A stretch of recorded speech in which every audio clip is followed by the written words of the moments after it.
I'd like to talk with you about grief and stress. It might not be a connection that we make very consciously, but it is a reality that when we go through a loss of a loved one, it brings a lot more stress into our lives.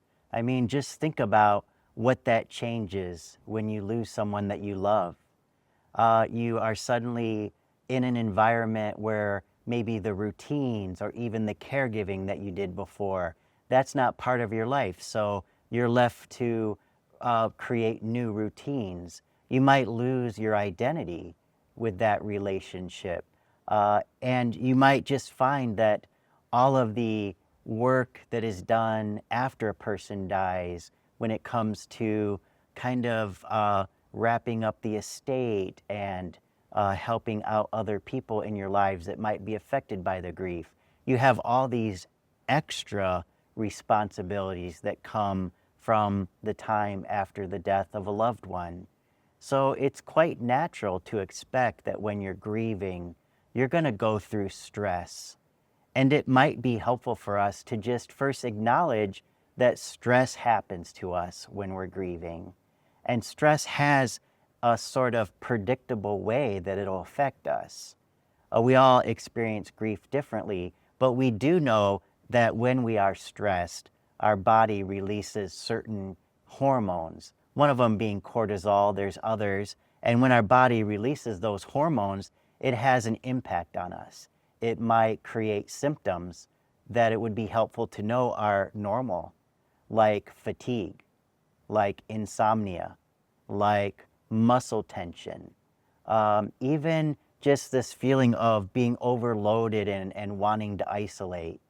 That's all part of stress. And the thing is that stress and grief can interact with each other in almost counterproductive ways if we don't recognize and just honor that we're stressed. So let me give you an example of how grief and stress interact with each other. So when you're stressful and you're overwhelmed, your reaction, your intuitive response might be to be like, I need to step back. This is too much. That can lead to isolation. It could lead to not going out, turning down invitations to have dinner with friends. It feels protective when you're stressed because you're overwhelmed and you don't want one more thing to deal with. But what we also know about grief is that grief loves connection. And so as we go through this process of stress and grief, we might want to take care of ourselves in a way that honors how grief and stress affect us. And the first thing for us to do is to take care of our body. Like I said earlier, stress affects our body. So we can counteract the impacts of stress by doing some simple things, like making sure that we eat, even if it's the smallest meal. Just make sure that we're feeding and nurturing our body, making sure that we try to keep up some generally consistent sleep routines. Even if we experience that tossing and turning once in a while, finding a routine, sticking to it, that's a way to honor that our body needs that rest when we're grieving and we're stressed. Also, just to make sure that we're exercising, we're giving ourselves and our bodies what they need to just continue to be healthy. When we're grieving and we're stressed, we can experience a weakened immune system. All the more reason to do those things that are for our body that are preventative. Another thing that we can do when we're stressed is to practice some basic skills for settling our mind and our body, and like turning down the volume of our nervous system.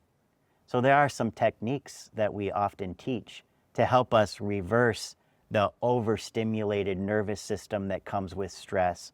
One thing would be breathing exercises. There's a technique called box breathing. It's very simple. You can do it anywhere. It's to take a nice deep breath, count to 4, fill up even your chest with air, and once it's full, hold it for 4 seconds, and then release it through your mouth with a nice sigh. 4 long seconds as you fully release all the air from your lungs. And then again to hold for 4 seconds before you take that another deep breath. And so you can see it's called box breathing because it's 4 inhale, 4 hold, 4 exhale. Sorry. So you can understand why it's called box breathing, because it's 4 inhale, 4 hold, 4 exhale, and 4 hold again.